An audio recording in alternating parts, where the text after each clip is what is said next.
নীলফামারীর একমাত্র বাইপাস সড়ক কালীতলা হয়ে পাঁচমাথা বয়ে বাদিয়ার মোড় হয়ে ডোমার সড়কে যুক্ত হয়েছে। সেই সড়কের একমাত্র পাঁচমাথা মোড়ে প্রতিদিন ঘটছে দুর্ঘটনা, বাড়ছে আহতদের সংখ্যা। সেই জায়গাতে ট্রাফিক পুলিশ নিয়োগ এবং গোল চত্বরের দাবিতে মানববন্ধন করছে শিক্ষার্থীরা।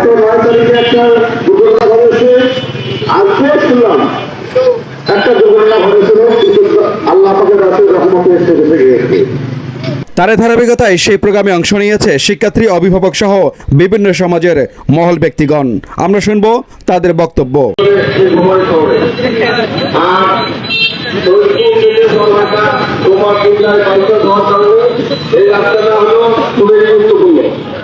আর এই রাস্তায় যেহেতু যানবাহন বেশি হচ্ছে, আমরা আশা করবো রাস্তার সম্প্রসারণ সাথে এই পাঁচমাথার মোড় যেহেতু একটু জনবসতি ঘনবসতি হয়ে গেছে, এই জন্য এই মোড়ে একটা চত্বর তৈরি করা, আর এখানে ট্রাফিক সার্জনের মাধ্যমে যানবাহন নিয়ন্ত্রণ করার জন্য আমরা কর্তৃপক্ষের কাছে।